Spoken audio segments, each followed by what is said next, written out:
इसी पर बात करने के लिए डॉक्टर राना जवाद साहब हमें ज्वाइन कर चुके हैं। Thank you so much doctor साहब फॉर योर टाइम। सबसे पहले तो हम निपा वायरस के हवाले से जानना चाहेंगे, चूँकि भारत में हम देख रहे हैं कि कई अफराद क्वारंटीन हो चुके हैं, वहाँ पर केसेस रिपोर्ट हो रहे हैं और पाकिस्तान में भी अलर्ट जारी किया गया है। सो हमें ये समझने की ज़रूरत है कि बेसिकली निपा वायरस, जिसके बारे में कहा जा रहा है कि ये जानलेवा यानी मोहलिक बीमारी है, ये वायरस बेसिकली है क्या, इसके सिम्टम्स क्या हैं, इसकी ट्रांसमिशन के हवाले से भी ज़रा बताइएगा। जी बहुत शुक्रिया। ये एक अहम मौजू है आजकल के हालात के मुताबिक।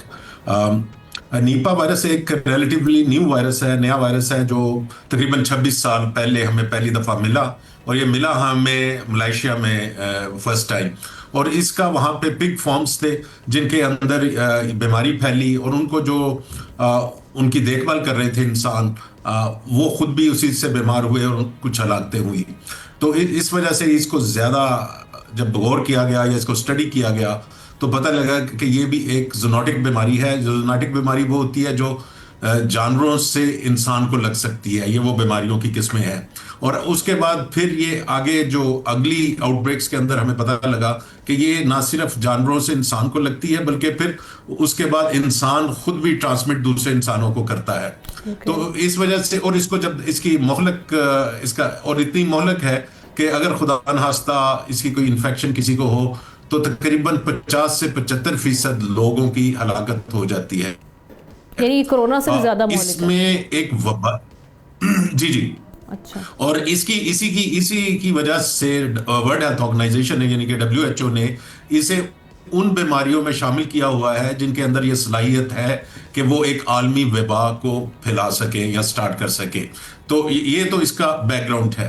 अब ये होता है, ये है कि ये जो पिग्स है वो इसका मेन रिजर्वायर नहीं है।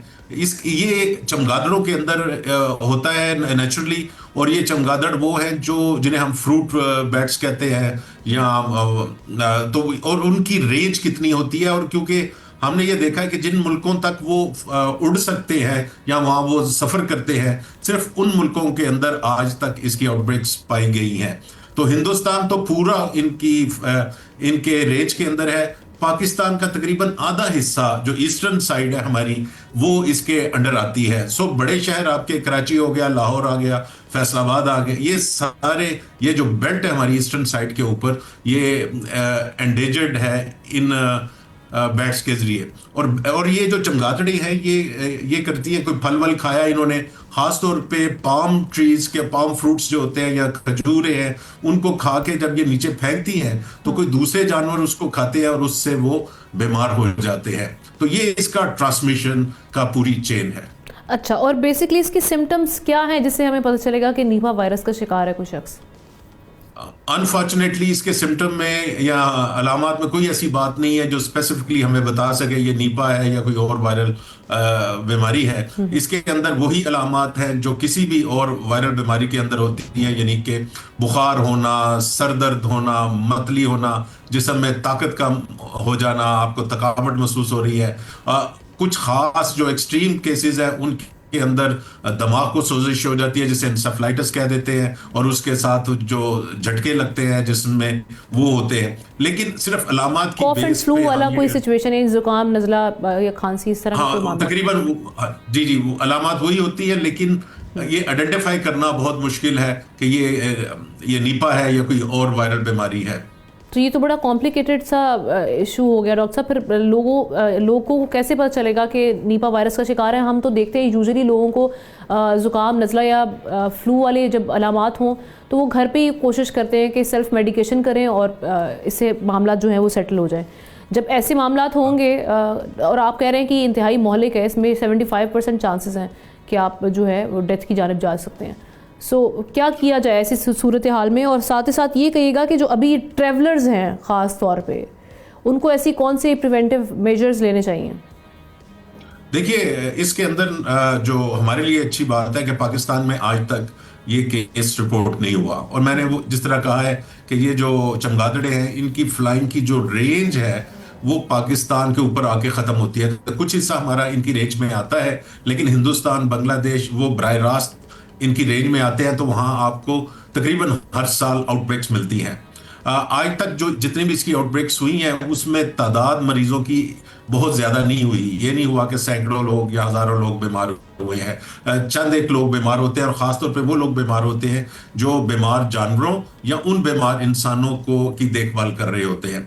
तो आपको ज्यादा परेशान, पाकिस्तान में रहने वाले लोगों के लिए ज्यादा परेशान होने की जरूरत नहीं है, अनलेस आपका एक्सपोजर है, आपने इंटरेक्ट किया है बीमार जानवरों के साथ। और खासतौर पे मैं ये बता दूं कि हमारे भी खजूर के बागात हैं बहुत सारे, और जो बांग्लादेश के अंदर तो पिग फार्म्स नहीं है, तो और वहां पे हर साल ये आउटब्रेक हो रही है। तो जब वो तहकीक की गई तो पता लगा कि जो खजूर के या पाम ट्रीज के तनों से एक रस निकलता है जिसे खजूर का रस कहते हैं, और वो आगे यूज लोग उसे कच्चा भी पीते हैं एज ए शरबत के तौर पर, और उसको पका के उसका गुड़ भी बनता है, मिठाइयों में इस्तेमाल होता है, या उसको फर्मेंट करके नशावर अद्वियात बनाई जाती हैं।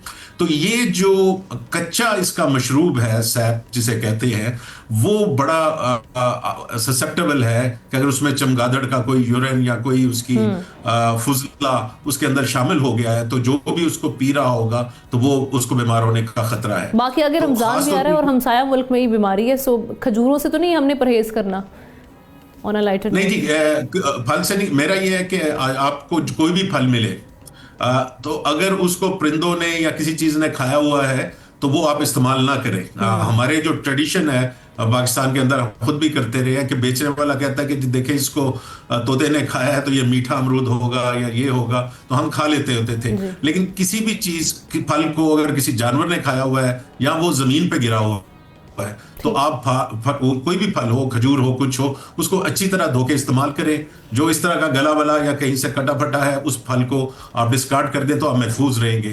इतना ज्यादा उसका खतरा नहीं है। Thank you so much doctor आना जवाद साहब, इस पर बात करने के लिए हमारे साथ मौजूद थे, और काफ़ी इन्होंने इस हवाले से जो अभी मालूमात हैं वो हमसे शेयर की हैं कि किन चीज़ों पर एहतियात बरतना ज़रूरी है। लेकिन अभी पाकिस्तान में इस तरह की कोई सिचुएशन नहीं है जिसमें हम पैनिक हो सकें। बहुत शुक्रिया डॉक्टर साहब।